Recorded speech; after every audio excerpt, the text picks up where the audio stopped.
till our wedding day.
Oh, Danny boy, the pipes are calling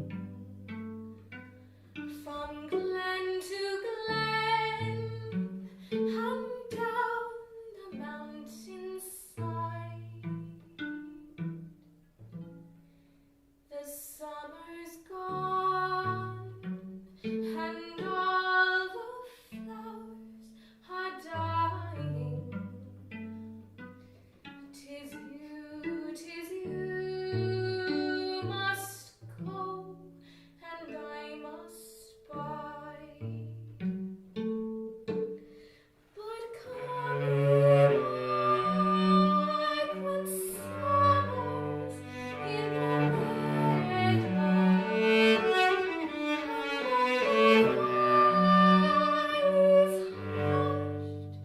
and white with snow.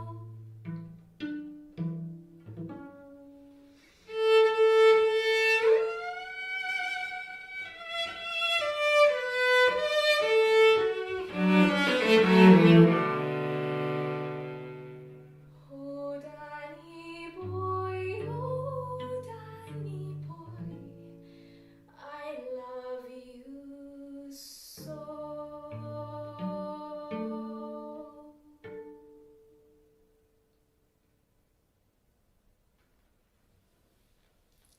Hello everybody, my name is Sinéad and I am an Irish cellist coming to you this week from Germany, where I'm studying my Masters. I'm so delighted to be with you today, and thank you so much to Natalie for the invitation. I've really been extremely moved by all of the videos in this series that I've watched so far, and it's been a real joy for me to have the opportunity to explore the amazing song and poetry that comes from Ireland. We have such a rich heritage, and it's a real pleasure for me to get to share it with you today. I'm delighted to not only be performing alone for you today, but also to be joined by my good friend Moritz Mögel on piano, and later my lovely Bulgarian cellist roommate will also be joining me for a Boccherini cello sonata. And to begin, I wanted to share with you a poem by one of my absolute favourite Irish poets called Evan Boland. And Evan actually just passed away this last April, but she was probably one of the most important female poets in Ireland. And this poem is called Quarantine. And obviously the word quarantine means so much to us in this crazy time that we're living. But the quarantine that she refers to in this poem is the quarantine that so many Irish people went through during the famine of the 1840s. And during the famine years, over 1 million Irish people died of starvation and disease, and another million emigrated. And a lot of the poorest of the poor ended up working in what were known as workhouses, which were set up by the British government, actually before the famine even hit Ireland, in order to try and get a handle on the poverty that was taking over the country.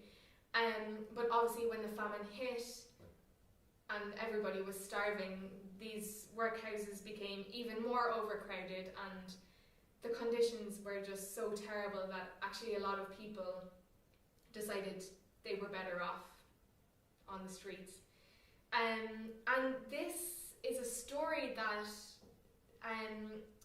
was originally found in the autobiography of Peadar O'Leary, who is regarded as one of the founders of modern literature in Irish. And he was from West Cork, which is not so far from where I am from.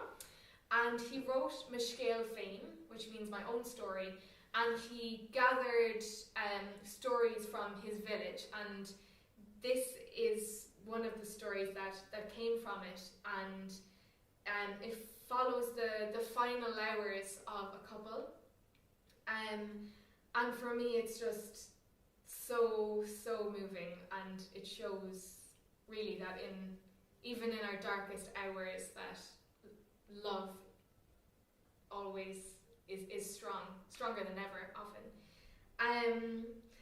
And after I read this poem, we will play for you Song of the Birds, which was made famous by the cellist Pablo Casals, and it's this beautiful Catalan Christmas carol, which I feel matches the atmosphere of this poem just perfectly. So this is Quarantine by Ivan Boland. In the worst hour of the worst season, of the worst year of a whole people, a man set out from the workhouse with his wife. He was walking. They were both walking north. She was sick with famine fever and could not keep up. He lifted her and put her on his back.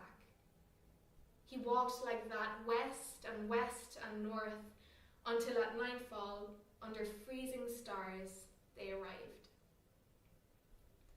In the morning, they were both found dead, of cold, of hunger, of the toxins of a whole history. But her feet were held against his breastbone. The last heat of his flesh was his last gift to her. Let no love poem ever come to this threshold. There is no place here for the inexact praise of the easy graces and sensuality of the body.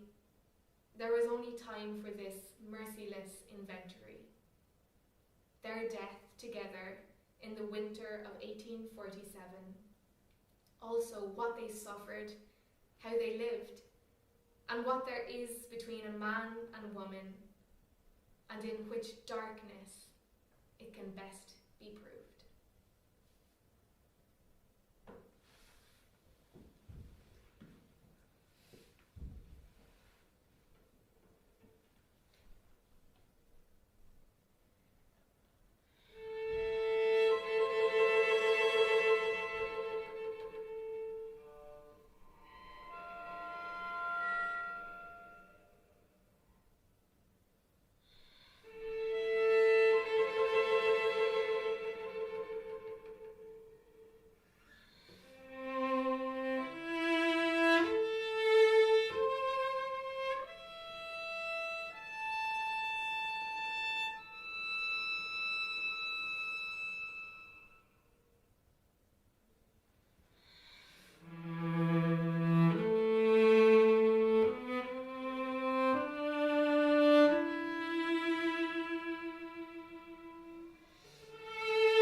to share with you is by Seamus Heaney, who is probably one of our most world-renowned poets. And he wrote this particular poem about the death of his little brother. And I remember studying this for my Leaving Certificate exam in Ireland. And it's really stuck with me my whole life. And I think it's such a simple portrayal of grief, particularly grief as a young person. And he describes perfectly all of these emotions of, seeing his father cry and his mother coughing out angry, tearless sighs, and he was the eldest in his family, so seeing the baby completely oblivious and laughing and cooing in the cot, and also being quite embarrassed by, old men offering him their condolences. And for me, it's just such a beautifully written poem about such a complex theme of grief. And I decided to play one of my favourite pieces of all time for cello and piano, which is Fauré's Elegy. And I think it reflects perfectly these images that Seamus has put forward. But what I also love about this work is that it begins with this very mourning theme. It also finishes with that, but the middle section, there's somewhat this real sense of nostalgia, as if he's looking back on all of the happy times that they shared. And I think they go really well together. So this is Midterm Break by Seamus Heaney. I sat all morning in the college sick bay, counting bells, knelling classes to a close. At 2 o'clock, our neighbours drove me home. In the porch, I met my father crying. He had always taken funerals in his stride, and big Jim Evans saying it was a hard blow. The baby cooed and laughed and rocked the pram when I came in, and I was embarrassed by old men standing up to shake my hand and tell me they were sorry for my trouble. Whispers informed strangers I was the eldest, away at school, as my mother held my hand in hers and coughed out angry, tearless sighs. At 10 o'clock, the ambulance arrived with the corpse, stanched and bandaged by the nurses. Next morning, I went up into the room. Snowdrops and candles soothed the bedside. I saw him for the first time in 6 weeks, paler now, wearing a poppy bruise on his left temple. He lay in the 4-foot box, as in his cot. No gaudy scars, the bumper knocked him clear. A 4-foot box, a foot for every year.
next poem I'd like to share is called The Lake Isle of Innisfree by William Butler Yeats. And he wrote this poem when he was in his early 20s and had emigrated to the UK. And I think we can all relate at the moment to feeling some sort of homesickness. We're all missing someone or somewhere. And in this poem, Yeats is imagining that he can just arise and go back to his favourite lake and live in a cabin and escape the world, which maybe a lot of us would love to do right now. And I'd also like to sing for you a song called Carrickfergus, which tells a story of an old person looking back on their life and wishing that there was some way that they could get to Carrickfergus, where they had spent their childhood. And it's quite special for me because Carrickfergus is actually where my granddad was from, and he would have been 100 years old this year, so I wanted to include that song for him. So first, here is The Lake Isle of Innisfree. I will arise and go now, and go to Innisfree, and a cabin made there, of clay and wattle made. 9 bean rows will I have there, a hive for the honey bee, and live alone in the bee-loud glade. And I shall have some peace there, for peace comes dropping slow, dropping from the veils of the morning to where the cricket sings. There midnight's all a glimmer, and noon a purple glow, and evening full of the linnet's wings. I will arise and go now, for always night and day I hear lake water lapping with low sounds by the shore, while I stand on the roadway or on the pavement's grey. I hear it in my deep heart's core.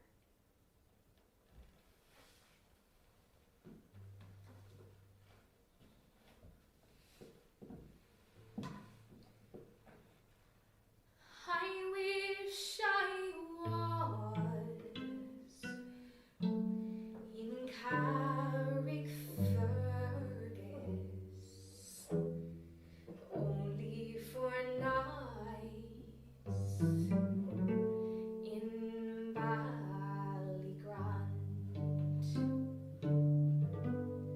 I would swim over the deepest ocean, the deepest ocean, for my love to find. But the sea is wide, and I cannot get over. Neither have I the wings to fly. If I could find me a handsome boatman to ferry me over to my love and die. My childhood days bring back sad reflections of happy times spent so long ago. My childhood friends and my own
the birth of my little niece, Liadin, and I feel so blessed in my life to have two amazing sisters and two nieces and one nephew. And it's been really amazing for me to see my sisters become mothers. And they are actually the ones who introduced me to the poetry of Ivan Boland. And I wanted to share this poem with you, which is called Night Feed, which reflects the many hours that, well, at least my sister is going through at the moment with her daughter, feeding her during the night. And one of Ivan's goals with her poetry was to represent the voices of women. She felt in Ireland, and I suppose around the world, poetry was very male dominated, and she felt that often the everyday story of a woman's life maybe wasn't told as often as it should be. So this is Night Feed, and we'll follow it with a beautiful waltz by Tchaikovsky, which is called Sentimental Waltz. Night Feed by Ivan Boland. This is dawn. Believe me, this is your season, little daughter. The moment daisies open, the hour mercurial rainwater makes a mirror for sparrows. It's time we drowned our sorrows. I tiptoe in, I lift you up, wriggling in your rosy zipped sleeper.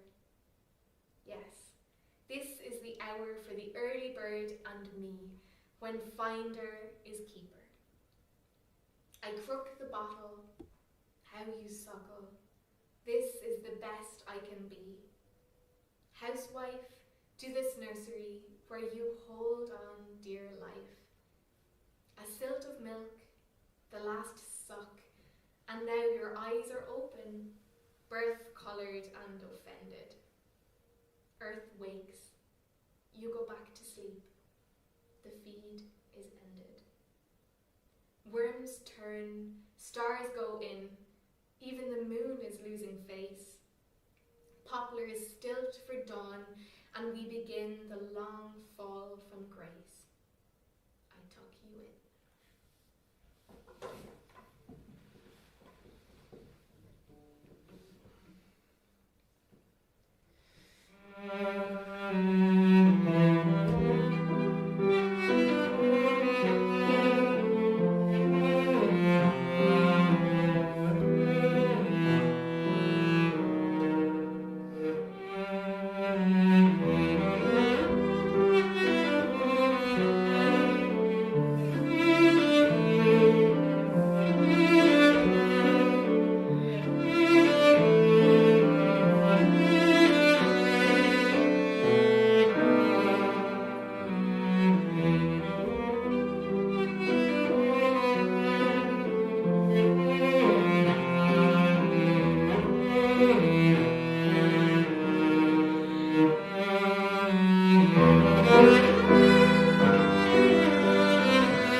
by Alexander for our Boccherini Sonata. I thought it would be a shame to have a concert on Irish poetry and song without actually singing any songs in Irish. So for that reason I chose to sing Siúl a Rún, which means walk my love, and the chorus is in Irish and the verses are in English so that you'll be able to understand. But this is a song about two lovers who have been separated, and I'm sure many people are in that situation at the moment. And in this song, this girl is expressing all of the things that she would do in order to see her love again. And I'll just translate the chorus for you so that you'll be able to understand. So it goes, Siúl, siúl, siúl a rún, which means walk, walk, walk, my love. Siúl go sochar, agus siúl go ciún. Walk steadily and quietly. Siúl go doras, agus élig lom. Walk to my door and let's run away. Is go dé to my vornin slán, and may you go safely, my love. And I believe this song was written when many Irish people joined the Irish Brigade. So I think actually her love is away in France. But even still, I'm sure it's something that many of us can relate to at the moment. So this is Siúl a Rún. Siúl, siúl, siúl a rún. Siúl ga sochar agus siúl go ciún. Siúl go doras agus élig lom.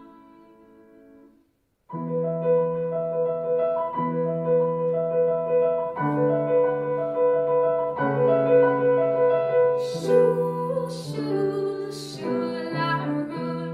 Siúl ga sochar agus siúl go ciún. Siúl go doras agus élig lom. Is go dé to my vornin slán. I wish I was on yonder hill. 'Tis there I'd sit and cry my fill, and every tear would turn a mill. I'll sell my rod, I'll sell my reel, I'll sell my only spinning wheel, to buy my love a sword of steel. Siúl, siúl, siúl a rún. Siúl ga sochar agus siúl go ciún. Siúl go doras agus élig lom. Is go dé to a vornin slán. I'll dye my petticoats, I'll dye them red, and round the world I beg my bread, until my parents shall wish me dead.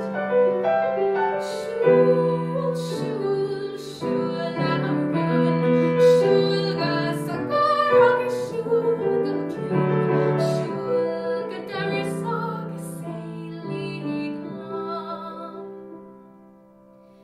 Is go dé to a vornin slán.